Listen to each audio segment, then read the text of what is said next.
Time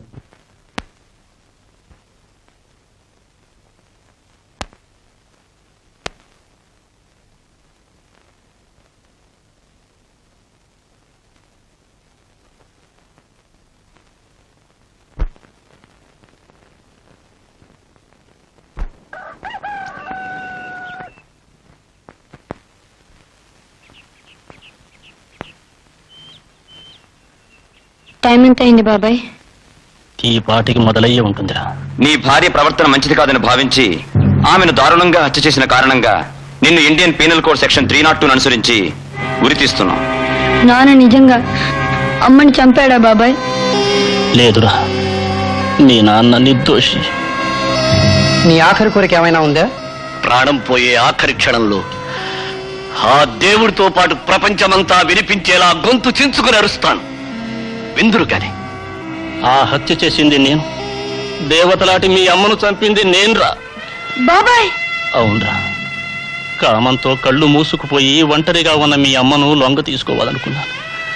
ఆ తల్లి ఏడ్చింది, బతిమాలింది. అమ్మవారై కత్తిపీట తీసింది. ఆ కత్తిపీటతోనే మీ అమ్మను చంపి ఆ నేరాన్ని మీ నాన్న మీదకు దోశాను. మీ నాన్న నిర్దోషిరా, మీ నాన్న నిర్దోషి. న్యాయం గుడ్డిది, ధర్మం మోగది, సత్యం చెవిటిది. ఈ హత్య నేను చెయ్యలేదు, నేను నిర్దోషి. నేను మరణించాక విషయం తెలిసినా మీరు, మీ న్యాయస్థానం, మీ చట్టం ఏమీ చేయలేదు. అందుకే ఉరిశిక్ష రద్దు చేయండి.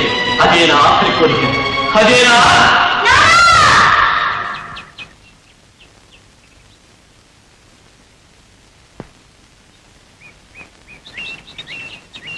నిర్దాక్షిణ్యంగా అమాయకుడు బలి తీసుకునే ఉరిశిక్ష రద్దు కావాలి.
And gentlemen of the jury, ఈనాడు ఈ కోర్టులో నేను మాట్లాడేది ఒక కేసు గురించి కాదు, ఇండియన్ పీనల్ కోడ్లోని ఒక సెక్షన్ గురించి. అదే 302. ఈ 302కు మరో అర్థం ప్రాణం పోయే వరకు ఉరి తీయమని. మిలాడ్, మామూలు మనిషి ఒకటి ప్రాణం తీస్తే దాని హత్య అంటున్నాం, నేరం అంటున్నాం. అదే పని కోర్టు వారు చేస్తే దాని ఉరి అంటున్నాం, శిక్ష అంటున్నాం. రెండిటికి తేడా లేదు మిలాడ్. పూర్వకాలంలో నేరస్తుల్ని సలసలా కాగే నూనెలో వేసి చంపేవారు, మెడ నరికి చంపేవారు. అది ఇప్పుడు మనకి ఎంత అనాగరికంగా కనపడుతుందో అలాగే మనం వేసే ఈ ఉరి మన భావితరానికి అంతే అనాగరికంగా కనపడుతుంది. మనసు కష్టపెట్టుకుని ఒప్పుకోవడం కదయ్యా, మనస్ఫూర్తిగా కాస్త నవ్వుతూ ఒప్పుకోవయ్యా. ఇదిగో, ఉరి ఘోరం కదంటావా? ఈ కోర్టు పని కంటే అదేనా ఏం బాబు? మరీ అలా అనకయ్యా, మనంతా కలిసి ఊరిని మార్చాలి. సర్లేండి, నాకు తెలిసినప్పటి నుంచి కోర్టులో కుర్చీలకి బల్లలకి షవలెట్టేసిన మార్చిన వాళ్ళు లేడు. చెత్తంలో ఎవడు మారుతాండి? ఓ మీరు అరుచుకుని ఆయాసపడిపోవడం తప్ప. అయినా బాబు నాకు చెలకడుగుతాను, పొద్దుల్లా చెట్ల కింద తిరిగి అందరూ వెళ్ళిపోయాక నేను తలుపులు తాళం వేసుకు వెళ్ళిపోకుండా నన్ను పట్టుకు ఆపేసి నా మీద ఇలా రికార్డ్ చేసిన చాలా అన్యాయం బాబు. ఇదిగో నరసింహలో, ఈ సీకేపీ గాడిని అదేంటి బాబు? అదనయా చెట్టు కింద ప్రేట కదా అని నీ ఇష్టం వచ్చినట్టు మాట్లాడుతున్నావు. నవ్విన నాపచేనే పండుతుందో చూస్తూ ఉండు. ఏదో ఒక రోజున ఈ సీకేపీ గాడు the great criminal lawyer Sarvottama Rao గారు అంతటి వాడవుతాడు.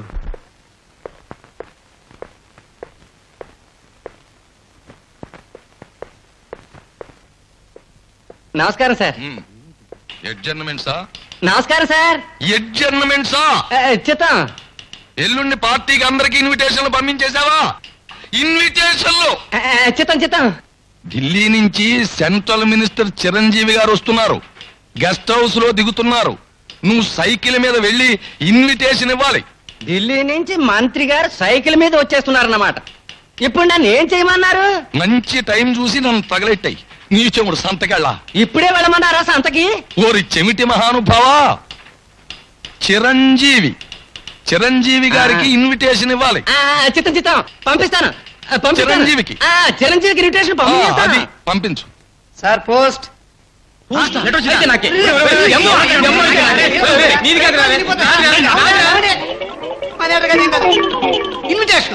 కోపం మీదకాయ బాబు. ఏమిట్రా? ప్రఖ్యాత క్రిమినల్ లాయర్ సర్వోత్తమరావు గారు లేరు? ఆయన దగ్గర నుంచి పార్టీకి రమ్మని నీకు ఇన్విటేషన్ వచ్చిందిరా. ఎరా పిచ్చి పిచ్చి జోకులు వేసాడు పొట్ల పొడుస్తాను రే యాదవని. కేసుకు 25,000 తీసుకునే ఆ సర్వోత్తమరావు గారు ఏమిటి ఈ సీకేపీ గారికి ఇన్విటేషన్ పంపడం ఏమిట్రా? కావాలంటే చూడరా. అవును, మిస్టర్ చిరంజీవి ఎంఏ LLB. రేయ్, నేను చెప్పేది సరిగ్గా విను. 10 మందితో పరిచయాలు పెంచుకోవాలంటే ఇది మంచి సదవకాశంరా. అందుకే నువ్వు ఆ పార్టీకి సూటు బూటు వేసుకుని మరి వెళ్ళు. రేయ్ రేయ్ ఆపు ఆపరా. ఏమిటి సూటు బూటు? యాదవని. రేయ్ చిరిగిపోయిన చొక్కా, చాట్లాడే మొహం చూసి 4 రోజులైన ప్యాంటు తప్ప మన దగ్గర ఏమున్నాయిరా? అలాంటిది సూటు బూటు. ఇలాంటప్పుడేరా ఈ స్ఫూర్తి తన సమయ స్ఫూర్తిని ప్రదర్శిస్తాడు. హై రేటా లో రేటా ఏ రేట్లో బట్టలు కావాలి బాబు? నాకే. సూట్ అయితే 12 రూపాయలు, లోపల చొక్కా కూడా కావాలంటే 2 రూపాయలు ఎక్స్ట్రా. ఏదెట్టుకెళ్ళి పొద్దునిచ్చేయాలా? చూడు బాబా, టై ఎంత? ఎర్రది 1 రూపాయి, నల్లది 1 రూపాయి. ఏ రంగు తెలియకుండా నిలిచిపోయిందనుకో అది పావలా. ఏదెట్టుకెళ్ళి పొద్దునిచ్చేయాలా? వట్టి ప్యాంట్ ఎంత? ఒట్టి ప్యాంట్. జిప్ ఉన్నదా జిప్పు లేందా? గొప్పడే బాబు, జిప్లేని పట్టుకెళ్ళి మేమేం చేసుకుంటాం? ఇలాంటి లాయ్ చేసుకోవచ్చుగా. ఒరే స్ఫూర్తి, ఇది కూడా బానే ఉందిరా. అవునరా. 15 రూపీస్. ఇదట్టుకెళ్ళి పొద్దునిచ్చేయాలా? అబ్బా నువ్వు ఉండరా. చూడు బాబు, మంచి ప్యాంట్ ఎంత? 3 రూపీస్ 24 పైసా. ఒట్టి కోటు? కోట్ 5 రూపీస్, మొత్తాలతో కలిపి 8 రూపీస్. ఏదట్టుకెళ్ళి పొద్దునిచ్చేయాలా? అంతే కదా. ఆ బొత్తాలు లేని కోటు, ఆ ఎర్ర టై 2 ఇచ్చే చాలు. Total 6 rupees. ఓకే. అదట్టుకెళ్ళి పొద్దునిచ్చేయాలా? Okay. Okay. For more updates, like, comment, subscribe to our channel. Hey darlings, గంటని click చేయడం మర్చిపోకండి.